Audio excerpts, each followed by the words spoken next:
Hey folks, welcome to the show. Hey Sharad, we are back in our home bastion. We have a fintech after I don't know 3 months. I could see that you were losing weight. Weakness was creeping in. After a bunch of security and SaaS and B2B, which is all fun, we're back to fintech and lending and talking about working capital and MSME, all the stuff that we talk a lot about. So it's going to be fun. Yeah, no, gives me a great pleasure to welcome Mr. Winny Patro from Hyderabad, who runs Recordent. Hey Winny, welcome to the show. Hi, Nikhil. Thank you. Hi, Joe. Thank you so much for having me on the show. So Winnie is ex-IM Calcutta. I think was out in 2011. Ever since that, he has been on multiple projects. Recordent, I think, is 5.5 years old. Yeah. It's a Fintech, 5 years now. Yeah. 5 years now. Yeah, fintech platform, SaaS based. The earliest impression when I saw your thing was I thought it's like a collections agency or collection platform, and effectively you're looking at lenders from the standpoint of recovering their books. But then the deeper we went, we realized no, this kind of is opening to another box altogether. And anyone who has been in an SME or who has dealt with SMEs knows payments is such a major pain. And I think that also has come out of some sort of a personal experience or personal journey as well. So would love to start from the start. How did you think of a platform or a business model or a business case around this? To begin with, I had started as an entrepreneur at the age of 21 before I went to Cal. This was a social impact, startup at that point of time, fairly targeted at students in schools. But then after Cal, I went on to co-found a couple of companies. One was in the e-commerce space, rather digital marketing, I would say. It's the aggregation of analytics for e-commerce companies. And then the other was offshoot of IMjob, which is IMnet.com, which is a free skill management professionals. In both cases, that we've got a B2B base, or rather the models were B2B. And being an entrepreneur in the B2B space, and when you're actually, on the service side of things, you would know that the payments don't come out right. Mm-hmm. And there's no, it's a universal fact. It's not in India, but in many other countries, it's the same case. The payments actually don't come out right. And that's one part of it. But I think what's interesting, in my career was working with the government. So I was also on the side of not paying on time when I was in the government, of course. Yeah. Right. And our government's office, right? So it was funny, and it was just to reflect on what had happened, on the payment side, how I had experienced it when I was an entrepreneur, and how I made others experience when I was in a bureaucrat was quite obviously opposite side of things. And we realized that the entrepreneurs' payments are obviously the most important part of the business. If you want to grow in this, it's the space of SMEs, right? Startups is a different ballgame that we've seen. That even you don't really have positive cash flow, you still raise money and then try to push your, envelope. But then in SMEs, it's a very different ballgame, and then their ballgame is all about, if I get a cash today, and I'll be able to pay tomorrow. So it's quite a vicious cycle in the SME space and the entire value chain. And interestingly, it also started off with, my co-founder who runs schools in Hyderabad. He also faced issues of not receiving school fee payments on time. And then, you still have to pay your teachers and employees and vendors and so on and so forth. So this whole thing, when we started diving deeper, we realized the problem is so huge in the country that runs into 10 lakh plus CR. And when we started off, of course, now the numbers that they talked about are astonishingly high, is as high as the 40 lakh or gap of big payments. And out of it, of course, the payments to be coming from the government. All right. So in our journey, that's how we sort of looked at the problem both at scale and both in terms of the importance of, for an SME or for an entrepreneur to run the business. And we thought this is a pain point we should solve. Yeah. And this is the pain point that's blocking every entrepreneur to go forward, to grow further. And that's how this Recordent started in 2019. And here we are today. As you put rightly, people probably consider or look at us as a collection agency because this is one of the new categories that we're creating. But in a way, we are an account receivable automation or a collection automation, credit to cash cycle automation company. And primarily help these small and medium enterprises to sort of improve their collections and reduce their risk because we provide a lot of insights for them before they actually give credit to their buyers, which is actually a trigger for majority of the late payments. Right. And the problem statement is absolutely bang on, right? I mean, that I don't think any of us need to be convinced on how big the opportunity is. I think we see that fairly regularly, even in the companies that we work with fairly closely. To solve it, right? I mean, obviously, there's collection side of things, which is probably based on follow-ups and calling and just be at it, like give me my money or you're running late.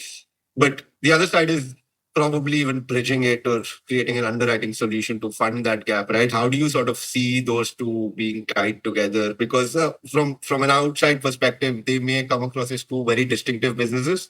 A lot of people, in fact, think of collections too, if there is a way to automate and outsource it. So how do you sort of tie that as a 360-degree solution of sorts? How do you view that? Yeah. So when we started looking, deep diving into the problem, we understood the solutions for those who are suffering with working capital or cash flow problems are out there in terms of lending opportunities. But again, the challenge right there is the availability of alternate data. If the small entrepreneurs or the medium enterprises, if they don't have enough of the credit, history, in the credit bureaus, again, it gets challenging for them to get loans from the organized sector. So it's sort of a chicken and egg problem. And if you find yourself in a deep cash flow problem, definitely I think you should always look for funds. So for us, when we looked at this problem, I think let's solve it at the core of it, right? Which is where your trigger starts when you give credit. Make better decisions. It's exactly what we sort of tell them, understand what you're running into, right? And then when you start running into, manage it in a way that you're not having people to do the calling and spending money and time on figuring out how do you do this at a scale. Even for a small enterprises, running up 15 buyers or 100 buyers is something that a scale that they don't take it in an organized manner, or they don't rather implement things and then execute things in an organized manner, even for 100 buyers. So this technology obviously helps to deal with things at scale. So therefore, that's exactly where we come in and say, look, this thing start from but which we call a complete credit to cash cycle, right? You start off making sure you make better decisions and make sure that everything is automated on the platform. You might not be able to do like a large organizations like HL and utility bills and all of that with the reminders and all of that because you're a small organization. But that's where I come in as a SaaS model. You just plug in and that will be available for you at a much lower cost. And you'll be able to automate a lot of these things. And then at the end of this, there are even legal notices that can be sent from our platform, and then a caution notice that can be sent from our platform, and everything gets automated. You just have to plug in, or rather, just configure after how many days you want to send the legal notice if the money's not received. So all of it is automated. You don't want the SME to run after or sending a legal notice to the lawyer and then the account depending upon figuring out things. And on the lending side of things, again, we partnered with ICICI and then Empty Cash and DP earlier, and we ran a pilot. And once it's sort of being streamlined, and even the bankers, the lenders, are more confident. I think this is an SME that's looking forward, or rather making better decisions with data availability of their buyers. Obviously, there's a less risk associated with them, and their ability to follow up or for collections or the ability to follow up to receive money on time is a lot better than the others. And in the process, we're also building a lot of a data trail. And this data trail is where what I call is an alternative data for the lenders to obviously make better decisions. So therefore, I think it's always been in the spectrum of our model, but then I think that's exactly not how we want to solve the problem. We want to solve the problem with reducing risk and provide with the data and technology, then bring in the cash. Right. Understood. Right. Understood. Yeah. I assume like a typical small manufacturer, or maybe a very go-to customer for you guys, right? I mean, say I'm that, and I sign up on Recordent, and you have 3 plans, I think, gold, platinum, diamond. Depending on my scale, I sign up for one of them. Now, could you give a bit of a breakdown of my journey as your customer, in the sense I'll have, say, multiple buyers or anchor manufacturers to whom I'm serving, right? And I'm starting with manufacturing because probably it's much easier to understand. There is a very clear accounts receivable cycle. There is a commodity or a product which is being moved. Services is a slightly different, more I would say subjective when it comes to delivery. But core manufacturing is pretty straightforward, right? So there, I presume you would be you must be having like a Zoho type of a tool, right, at the back end through which I'm generating invoices, etc. Or you might be also integrating into my core system, correct?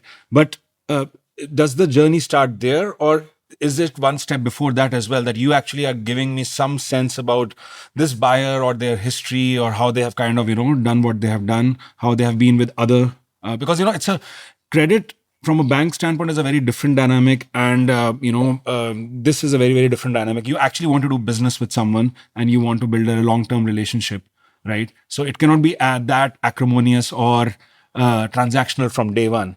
So how do you so it would be great to kind of get a step by step of how the journey starts and how it ends. Yeah, in fact, you're right. Let's take the example of manufacturer. Primarily, the use case gets a lot better in terms of understanding.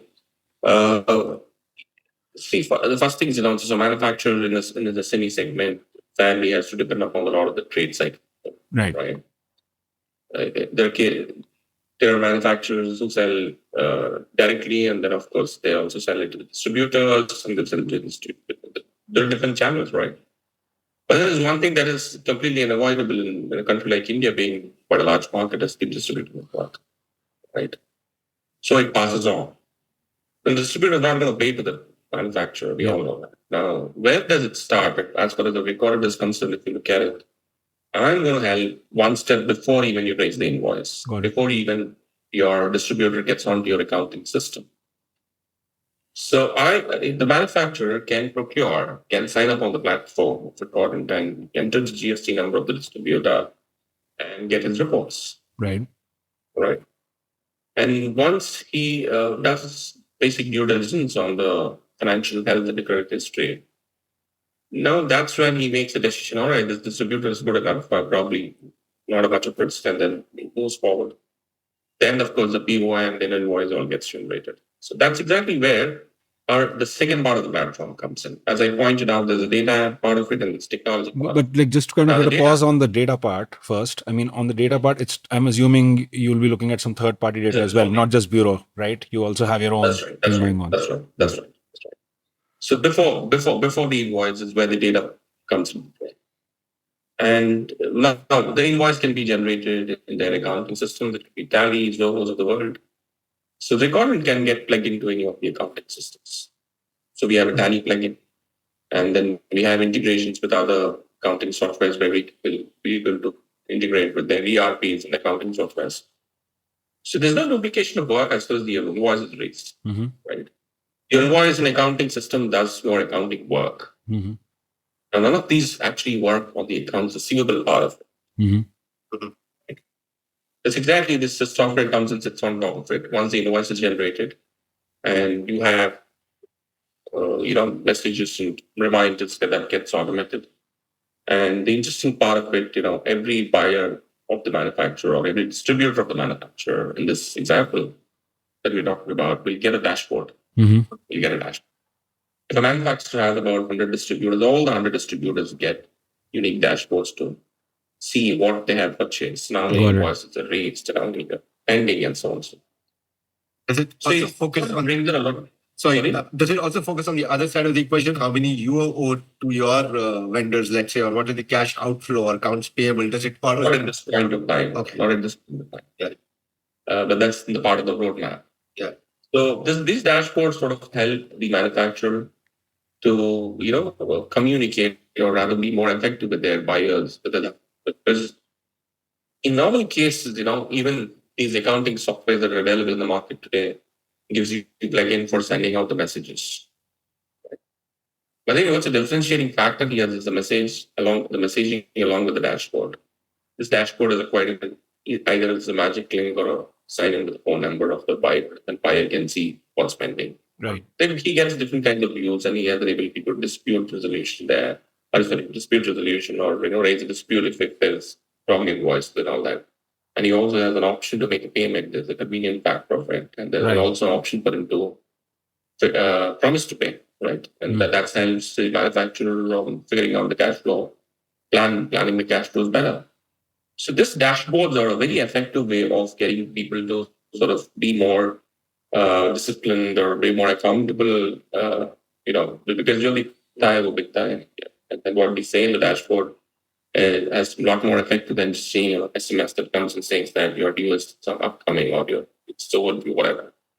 So that's one part of initial part of the journey after the invoice is raised, and post that we do also have this interesting thing called a statement of accounts. It's a ledger is what we call.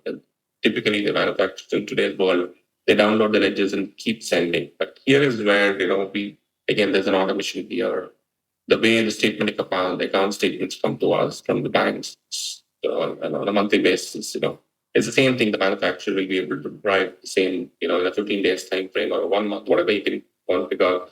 And it's just landing in their inboxes and so on, and WhatsApp and so on and so forth with the buyers. But they are on tap, keeping tab on what is being pending. So these all increases the efficiency of the way the seller is, the manufacturer here in this case, is managing their buyers' transactions, and with the information and with the trade of the history on how the payments have been made. Post that, there's a very unique aspect to Recordent, which is where we all our journey has started. This is to build a credit bureau for SMEs. Yeah. That's exactly what we call credit registry. And the messaging is very different here. We don't say that your payment is late and so also for the messaging here is very different, saying that your track record is affecting your payment cycle or credit history, and your payments probably not coming on time, so leave you less chances of getting credit in the future, things like that. It's just imagine a CIBIL sending us a message about the change in the ratings or decline in our ratings because of the bad payment record. And this generates a very different kind of trigger for the buyers to act upon. Yeah. And beyond this, again, your buyers are still not paying, and there's next level of thing which primarily gets into the caution notices and legal notices. Right. So today we see these manufacturers in this example of how our business using our platform. They typically use each of these modules for different kinds of buyers. There are good buyers. They're just only sending reminders. They're late payers. They also use credit registry. Then there are default, buyers who not been paying for more than a year or so, and then we've seen a lot of these caution notices, legal notices going out to them. Yeah, because the people have been stuck for more than a year and so on. So that's typical use cases on the side of post-invoice, journey. And then on the side of the manufacturer, we see a lot of these people, manufacturers buying the report of the distributors and some, even in the institutional sales case, right? They buy the report. Right. So typically that's a use case in the journey. Yeah. The thing is that on the on the data front, effectively, have you? I mean, I understand completely. There's basically positive reinforcement for good behavior, right, and the other way around. That's how the long-term game here works, right? But so for instance, if I am a buyer and I am defaulting on my payments, right? Does CIBIL look at that at all? I'm not talking of bank payments, obviously. I'm looking at operational. Yeah. So, and is the idea for you guys to kind of plug it into CIBIL, or you guys want to set up an alternate data lake of your own and start rating companies based on that, or start creating a blacklisting portfolio of companies who are not paying on time? I'm sure a lot of your buyers who are not paying on time, effectively they must be getting filtered out from the seller's end as we speak. But is that also part of the big picture to formalize that into a monetizable product, or is it more of a feature as of now? No. See, as of now, is it manufacturers and the businesses who use this platform and use the credit registry more as a feature.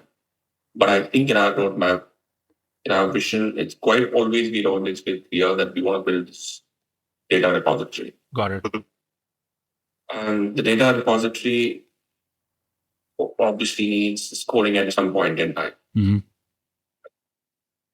But there's a catch here in the scoring. When they see the score, especially small and medium entrepreneurs, they say, what does the score mean to me? Yeah. How are you arriving at a score?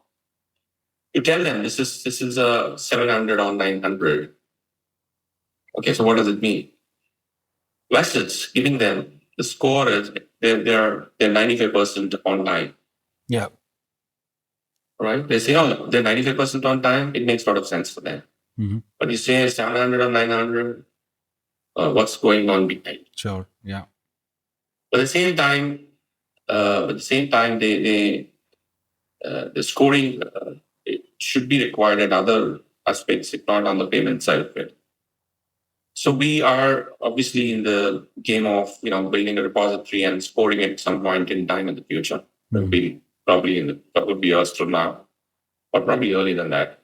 And with respect to collaborating this data or aggregating this data with others, for example, CIBIL, there might be better discussions with CIBIL also. CIBIL was keen on plugging this data into their repository as well. Yeah, so we're too early to sort of comment how this would take place, but we are open in terms of making sure this data becomes, rather data gets democratized in terms of helping businesses make better decisions. Right. And as it scales with this data and your experience, I mean, there's a massive advisory angle that opens up, right? You can actually go to manufacturers and advise them on better cash flow management and better picking of the right combination of vendors as well. That sort of gets opened up, right? Interesting. Because the thing with these late payments and working capital is like it's non-interest bearing, right? So there is the fear in retail borrowers is that the next time I borrow, I mean, I have to pay higher interest rates and everything. But working capital, everyone assumes it's free credit. So if I'm late, I'm not getting penalized for uninterest payments as well, right? So this core is actually, when you say that 95% of the time it's on time, or 50% of the time it's not on time, those guys have a direct revenue loss coming up in future if they continue with that behavior. That's the fear that is sort of being instilled to get those payments in line, right?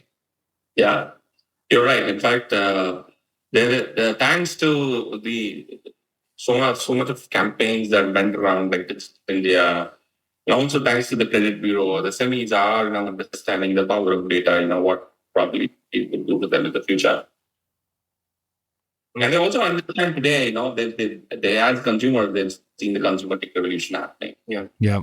And they as consumers, they see what data is doing to their own lives, and they know it's how it might probably impact their businesses in the future. And most of these interesting and small and medium enterprises that we interact with, they're all second generation, third generation entrepreneurs who are back from the States or some other countries, or went to schools, business schools, and come back and running their businesses. Yeah, quite an interesting phase that we've been part of.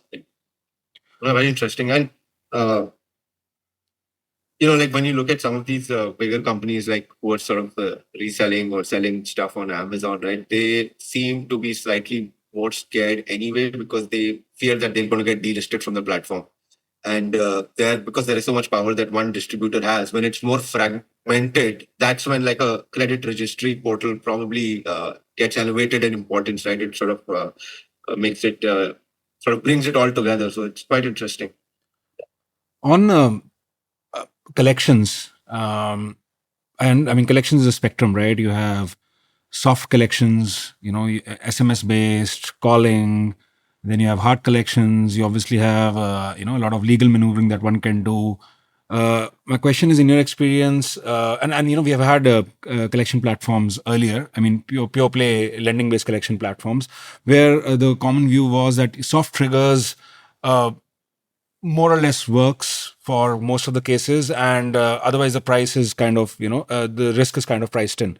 So, the one now, and especially now, the Reserve Bank is also very, very plugged in to make sure that the consumer interest is maintained and there is no, harassment, etc.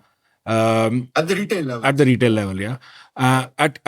What's been your view on this? Within Recordent, obviously you want to have a digital first automated solution. You don't want to actually get very, very deep into it. It's a murky world. Number one, it's operationally very intensive, and it brings a lot of reputational risk also to you as a intermediary platform. So what's been your experience so far in terms of how you're viewing collections? Yeah, you're right, and this is quite common in especially collections in the banking industry.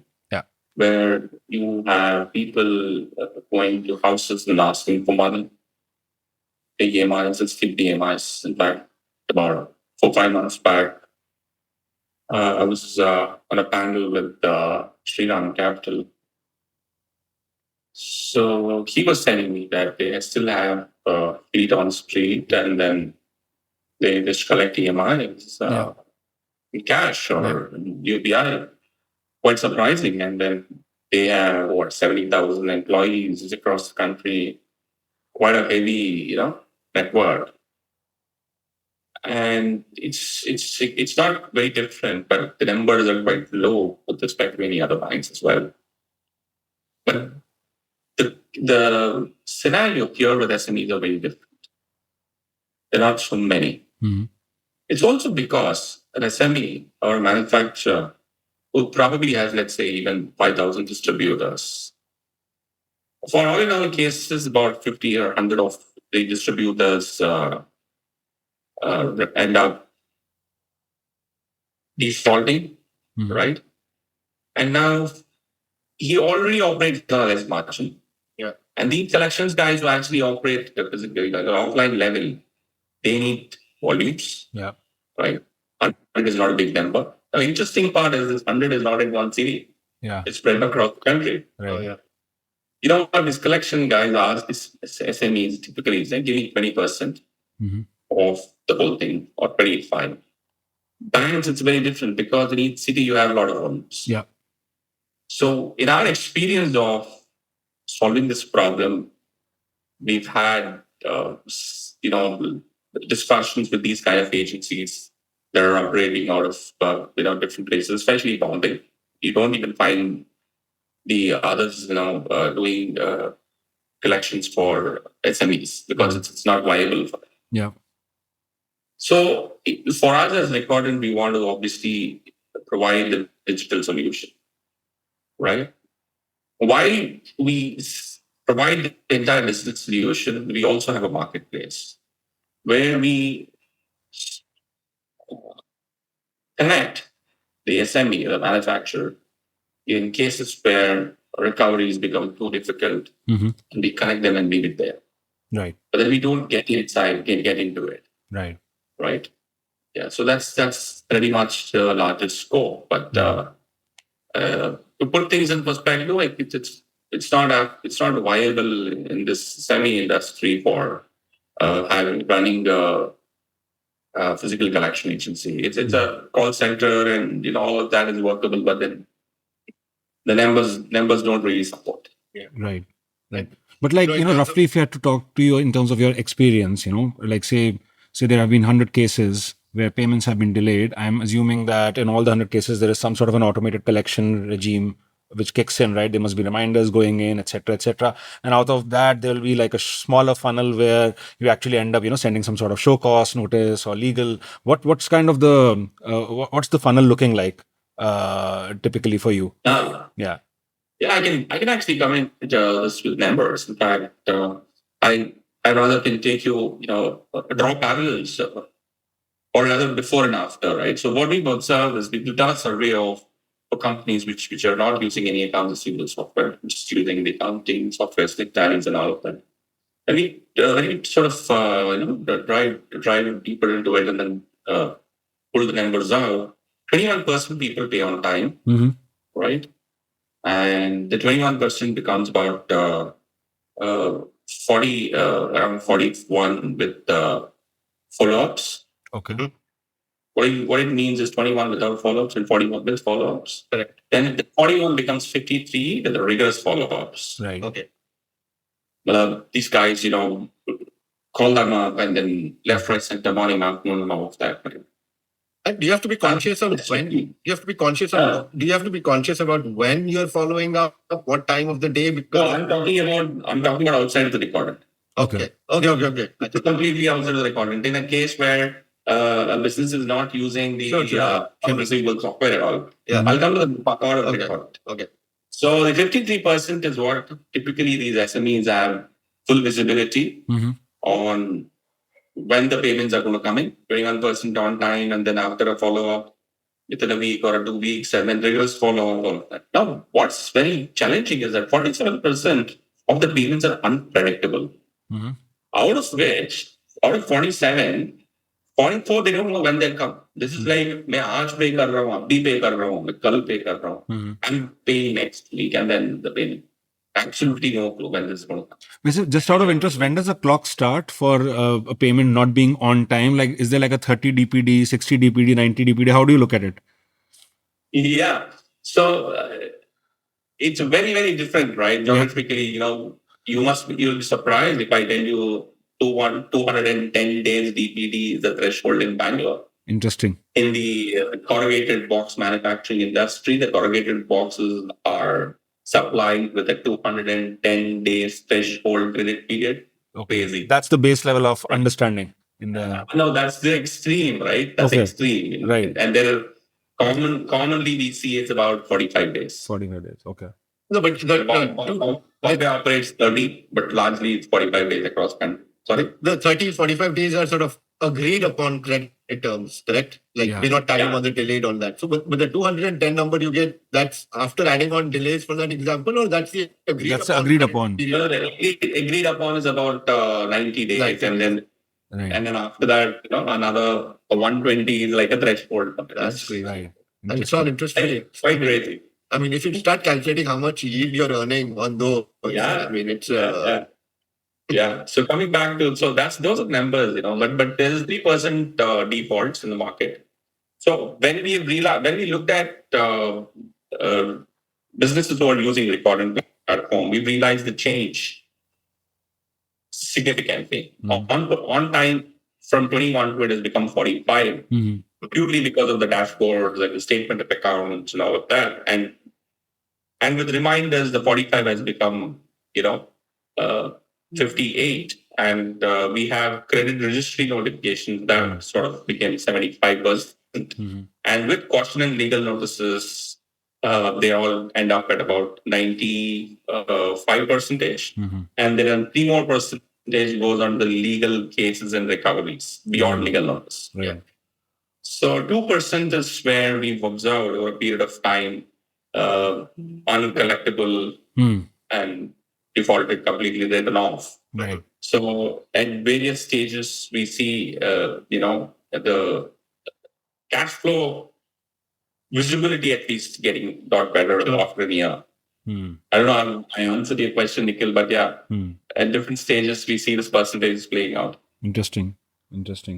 No, this is super fascinating, Winny. In terms of how do you view growth here? In the sense that you yourself mentioned that, I mean, obviously there are lots of SMEs, correct? No doubt about that. But effectively, I'm assuming your current focus from a buyer standpoint would be on large distributors, or at least which are larger in relative terms to the SMEs you are serving, correct?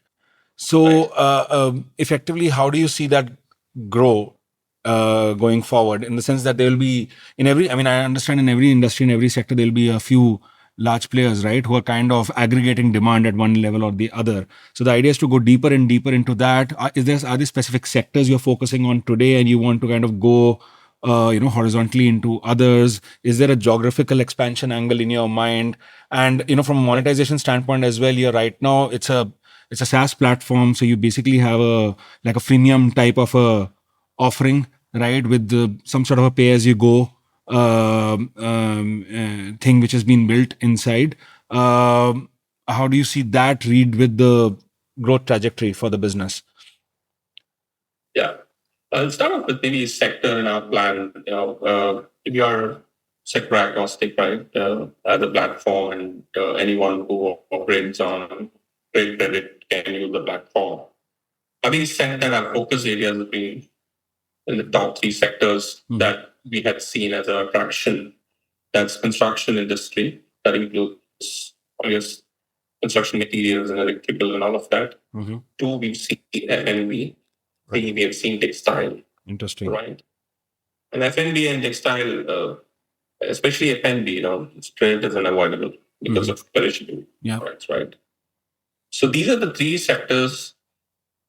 Primarily, we see a lot of traction, and our focus will also be around that.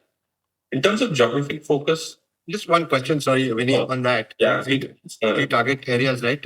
Sectors. For your client, the counterparty, whoever the suppliers or vendors are, do they need to also have a level of tech sophistication to engage with this product? Like, are they even looking at emails, or are they getting those reminders on some dashboard which they don't have? Is the expectation for them to invest something as well to effectively communicate with your client? Or, as long as they have a phone and an email or a WhatsApp, they will keep getting those reminders? What is the expectation from those guys? As long as they have emails and phone, as long as they have phones, which are like basic Android phones or iPhones. Okay. And these phones don't work without an email ID, right? And then the obviously phone numbers and the WhatsApp is quite common. So you don't need any investment in software on the buyer side of things. And as for the manufacturer, the sellers who are using the platform, in the example of manufacturing that we were talking about, in fact, your question was very interesting because all their technology ready, right? Yeah. So what we've observed is they're actually not. That has been one of the biggest challenges, right? They all want to implement technology, right? Like I said, there's a second year entrepreneur says that, I don't want to this, I want to use technology. Now, for him to champion the team, that becomes a bottleneck. Now, the guy who's bravely reporting to me says that, sir, बहुत अच्छा है, हम implement करेंगे. But then that's the change, right? How do you implement it? And that's where exactly we've started off providing even a dedicated support. Right. On site, we send in the dedicated champions. We call them sort of digital champions, and they go out and help them implement. So I think there is a huge challenge. There is this whole thing called they want it, or they also think they need it, but then they don't have resources, management, and DNA. Most times it's DNA which is failing the technology, but not just our software, any other software for that matter. Right? So it's all part of a transformation, the way we see it, and transformation for even the businesses. So yeah, they're not technology ready. So coming back to the sectoral geographical focus, Nikhil, we see a lot of traction happening in Bombay Western region, primarily Bombay, Ahmedabad, and Pune, and Bombay being obviously the hotspot for businesses and they're very forward-thinking entrepreneurs who want to implement technology and so on and so forth. So for us, Bombay has always been the hub and the cluster where we focus even back our sales teams itself. Bombay, while we have people sitting in other cities, but then Bombay has always been a large benefit for us. Yeah. Right. Right. In terms of from a monetization standpoint, I'm assuming because you're catering to SMEs right now, you went for like a very plain subscription type of a framework. You didn't go for like a fixed licensing fee plus per transaction SaaS, and kind of have API integrations. You're not linking your payout to the quote unquote dollar value that you are saving for them. You are basically linking it to number of notifications, or you're linking it to a flat charge on a monthly basis for the usage of the software. Is the idea at some point in time to kind of become more API first as you go larger and larger into the value chain? Or you think this problem is frankly an SME problem and it's large enough or deep enough to limit yourself to a more simplified monetization framework? I think, see, as a strategy, if you look at it, we want to be seen as this automation software. And what I give you is the best technology and best data platform for you to run your things more efficiently. I'm not here to promise you that somebody will pay on time because I'm giving you a service. Right. I'm saying I'm going to increase your productivity, and I'm going to give you more time as an entrepreneur to think about growth. I'm going to automate all of this. So we're not here to say, look, you pay me because somebody is. I'm not here to tell this is an outcome-based service. Mm-hmm. So we're quite clear on this because we actually ran the pricing model differently earlier to understand how the market responds. When we did the whole lot of A/B testing, people were quite open and then happy to pay when they received the payment. But then the way the industry operates in India, each sector has different margins that they work with. Got it. For example, a manufacturer has a better margin, a distributor that doesn't have, and a wholesaler doesn't have. Even in the same sector and the different levels of a value chain, your margins are very different. Mm-hmm. And they actually don't have, some of them work as thin as like 2%, 2.5%, because this is holding the stock there rather than a stock point. So it rather became quite complex for us. And we thought, we'll open for a bidding model that, give them start bidding how much percentage. But yeah. And then we realized, I think we went back to the drawing board and said, listen, guys, I think we are solving the efficiency problem. Right? Let's you want to stick to like being a TSP and a software solution. No plans to bring lenders on board and become a DSA for them. And there is a plan. We've done a pilot, like I pointed out. We've done a pilot with ICICI last year and FT Cash, and then we are again looking at getting out and for collaboration to start do a lending based on the platform, and then it's the part of the plan. Yeah, so that there a percentage on AUM will probably kick in. Oh yeah. Absolutely right. That's also another monetization model for us. Yeah. Great. And Winny, what's the plan in terms of capital? In terms of from a fundraising standpoint, are you bootstrapped to date? Have you raised some capital already? Are you burning, or you are sustainable and you need it for growth? Would be great to get some color from you on that. Yeah. So we are hybridly bootstrapped, I can say. We've not raised the VC money, but we've raised angels money. Got it. And we've raised money from family offices, right? And total money that had gone in building the Recordent is close to about 15 CR. Got it. Okay. Of which our bigger comes being angels and family offices. Right. Now we are doing a couple of rounds. One is a rich round for us, a 4 CR round. Another is a 3 million round. A 3 million round, we're also looking at buying out, exiting early investors. Got it. We are not cash flow positive. We are right now burning. Mm-hmm. But the way things are looking like, we will be able to become cash flow positive by the end of this year or early January. Got it. Okay. That's the target. And the sports, what the raising is purely for becoming cash flow positive. Got it. And the 3 million raise that we're doing is completely for growth and buying up the exiting these early investors. Yeah. Got it. Understood. So this will be your first institutional sort of push towards raising capital. Yes. That makes sense. And I guess for B2B SaaS companies, I mean, that early growth usually comes with some burn, right? And people, what that burn is just customer acquisition cost. I mean, you got to burn too.